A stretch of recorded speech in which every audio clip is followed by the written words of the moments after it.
Friends, welcome to my channel. कैसे हैं आप सब? आई होप आप सब स्वस्थ और मस्त होंगे। तो फ्रेंड्स, आज की हमारी इस वीडियो में आप सभी का स्वागत है। आज के हमारी वीडियो का टॉपिक है क्लास 12th केमिस्ट्री 2025 विलेयन। ठीक है, चैप्टर फर्स्ट है विलेयन। ठीक है, आपके केमिस्ट्री का मोस्ट इंपॉर्टेंट टॉपिक है चैप्टर फर्स्ट यानी कि विलेयन। ठीक है, विलेयन में कौन से 3 इंपॉर्टेंट टॉपिक है? मोलरता हो गई। ठीक है, तो आज की इस वीडियो में हम लोग 3 टॉपिक पर बात करने वाले हैं, मोलरता और मोल प्रभाज। ठीक है, तो टाइम को वेस्ट ना करते हुए वीडियो को शुरू करते हैं। और बहुत ही इंपॉर्टेंट टॉपिक है, कॉपी पेन लेके बैठ जाइए, साथ साथ में नोट करते रहिएगा या फिर आप इसका स्क्रीनशॉट लेके रख सकते हैं। ठीक है, विलियन में कौन से? सबसे पहले नंबर पे है मोलरता।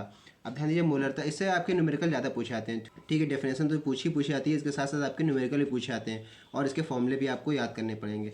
ठीक है, सबसे पहले मोलरता में क्या लिखा हुआ है? किसी विलयन के 1 लीटर में घुले विलय के मोलों की संख्या को विलयन की मोलरता कहते हैं। इसे कैपिटल एम से प्रदर्शित किया जाता है। मोलरता कहने का मतलब है किसी विलयन के 1 लीटर में, कोई जो विलयन है उसका 1 लीटर में घुले विलय के मोलों की संख्या को ही हम लोग विलयन की मोलरता कहते हैं। इसे एम से प्रदर्शित करते हैं। ठीक है, कैपिटल एम से प्रदर्शित किया जाता है। मोलरता का आप नीचे फॉर्मूला देख रहे होंगे, लिखा है मोलरता बराबर विलय के मोलों की संख्या अपान में विलयन का आयतन। विलयन का आयतन किस में लिया जाता है? मिली में लिया जाता है। मिली में ना, मिली लीटर में जिसको कहते हैं हम लोग। ठीक है, इतना कुछ करने के बाद उसको सबको क्या करना है? मल्टीप्लाई 100। ठीक है, मल्टीप्लाई कर देना है 100 से। तो मोलरता का फॉर्मूला बनेगा मोलरता बराबर विलय के मोलों की संख्या, जो हमारा विलय के मोल की संख्या, जो घुले होते हैं विलय के मोल, उनकी संख्या अपान में विलयन का आयतन, जो भी हमारा विलयन का आयतन दिया होगा उसको मिलीलीटर में मल्टीप्लाई 100। ठीक है, तो इस तरह से मोलरता का फॉर्मूला हम लोग डिराइव करते हैं। चैनल पर पहली बार आए तो चैनल को सब्सक्राइब जरूर कर लीजिएगा। मैं इस तरह की इंपॉर्टेंट वीडियो इस चैनल पर डालता रहता हूँ। ये मेरे हैंड रिटन नोट्स हैं, इसी तरह आपको सारे नोट्स टॉपिक वाइज मिलते रहेंगे। ठीक है, तो इस फॉर्मूले को हम लोग शॉर्ट फॉर्म में लिख सकते हैं कैपिटल एम, यानी कि मोलरता को कैपिटल एम लिखेंगे, इक्वल टू विलय के मोलों की संख्या को हम लोग कहते हैं डब्लू। ठीक है, कैपिटल डब्लू अपान में विलयन का आयतन यानी कि एम, यानी कि मास जो भी उनका वैल्यू है। ठीक है, अपान में विलयन का आयतन यानी कि V for volume, M multiply V किस में लिया जाएगा? आयतन किस में लिया जाएगा? मिलीलीटर में लिया जाएगा। मल्टीप्लाई 100 है तो इसको मल्टीप्लाई 100 लिख देंगे। मोलरता का शॉर्ट फॉर्मूला हो गया। ठीक है, छोटा फॉर्मूला आप इस तरह से याद कर सकते हैं। प्रतीकों के अर्थ जरूरी होता है बताना। ठीक है, तो प्रतीकों के अर्थ बहुत जरूरी होता है बताना। तो जहाँ पर भी आप अपना फॉर्मूला लिख रहे हैं तो वहाँ पर आपको प्रतीकों का अर्थ जरूर बताना रहता है। प्रतीक क्या है? जहाँ पर स्मॉल डब्लू बराबर क्या है? विलय का भार है। क्या है? मोलरता है। ठीक है, कैपिटल एम मोलरता है।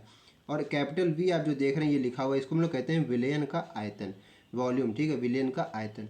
और स्मॉल एम जो यहाँ पर लिखा हुआ था इसको हम लोग कहते हैं विलय का अणुभार। साथ में हम लोग विलय का अणुभार निकाल लेंगे, उसको हम लोग आयतन से मल्टीप्लाई करते हैं। तो small M is equal to विलय का अणुभार। ठीक है, तो ये थी हमारी मोलरता की परिभाषा और ये मोलरता का फॉर्मूला। अब आगे अगला देखते हैं मोललता। ठीक है, मोललता क्या होती है उसको भी देख लेते हैं थोड़ा सा। मोललता, अभी आपने मोलरता पढ़ी है, ये मोललता है। ठीक है, मोललता की परिभाषा कहती है कि 1 किलोग्राम विलायक में घुले विलय के मोलों की संख्या को विलयन की मोललता कहते हैं। इस जगह मोलरता में था कि 1 लीटर घुले हुए विलय में मोलों की संख्या, यहाँ पर लिखा है, ध्यान दीजिएगा, 1 किलोग्राम विलायक में घुले हुए विलय के मोलों की संख्या। वहाँ पर यानी कहना मतलब वहाँ पर वॉल्यूम लिया जाता था लीटर में, यहाँ आप किस में लेंगे? किलोग्राम या ग्राम में। ठीक है, तो भाषा हमसे यही कहती है कि 1 किलोग्राम विलायक में घुले विलय के मोलों की संख्या को विलयन की मोललता कहते हैं। स्मॉल एम से प्रदर्शित करते हैं। ध्यान दीजिएगा, इसमें बिल्कुल कंफ्यूज नहीं होना है। मोलरता को दिखाते हैं कैपिटल एम से और मोललता को दिखाते हैं स्मॉल एम से।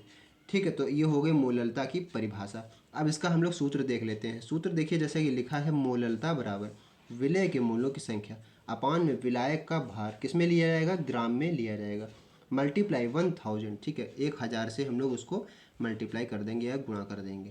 तो अभी मोलरता में भी हमने विलय के मोलों की संख्या ऊपर लिखी थी और अपान में विलयन का आयतन लिखा था, लेकिन यहाँ पर क्या लिखा है?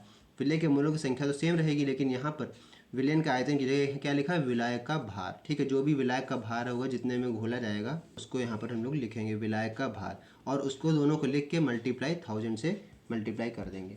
ठीक है, इसी तरह इसको भी शॉर्ट फॉर्म में लिख सकते हैं, सबसे छोटे फॉर्म। ठीक है, सबसे छोटे फॉर्म में इसको भी लिखा जा सकता है। मोलरता को दिखाया जाता है, जैसा भी मैंने आपको बताया था, स्मॉल एम से।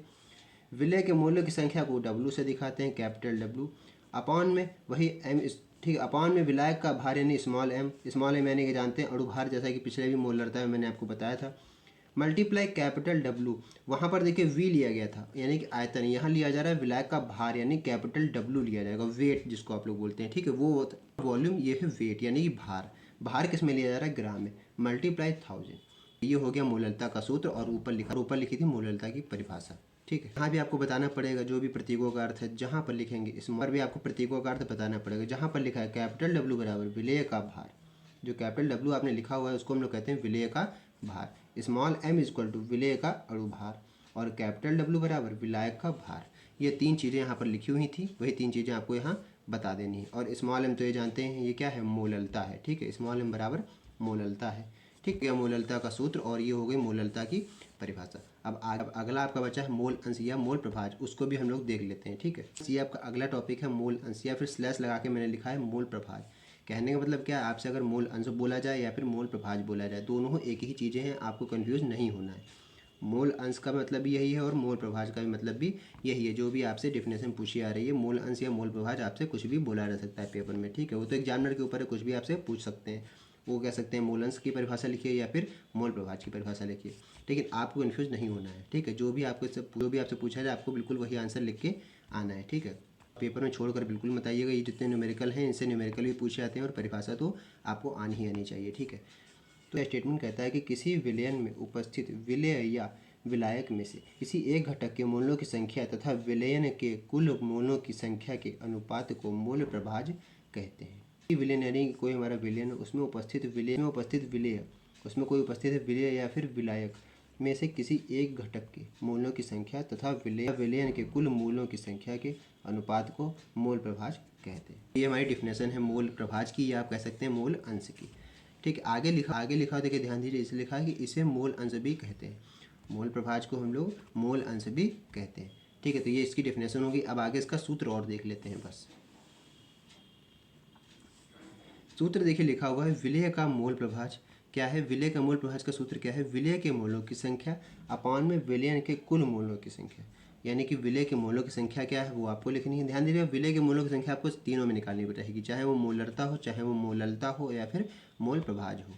ठीक है, तो विलेय के मोलों की संख्या अपान में विलयन के कुल मोलों की संख्या, जो टोटल विलयन के कुल मोलों की संख्या है वो आपको यहाँ नोट करनी है। ठीक है, तो इसमें आपको ना आयतन चाहिए ना आपको भार चाहिए, तो विलयन के कुल मोलों की संख्या है वो आपको यहाँ लिख देनी है।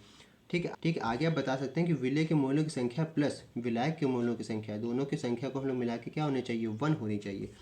यानी जो भी हमारे विलेय के मोलों की संख्या है और प्लस विलायक के मोलों की संख्या, वो टोटल क्या होनी चाहिए, बराबर 1 होनी चाहिए मोल प्रभाज की परिभाषा के अनुसार।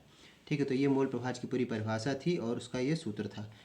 ठीक है, आई होप आपको अच्छी तरीके से तीनों टॉपिक समझ में आ गए होंगे, मोललता और मोल प्रभाज।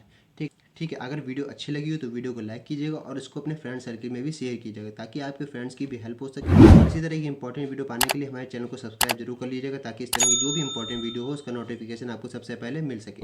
तो फ्रेंड्स, बस आज की वीडियो में इतना ही। मिलते हैं नेक्स्ट वीडियो में नए टॉपिक के साथ। तब तक के लिए जय हिंद।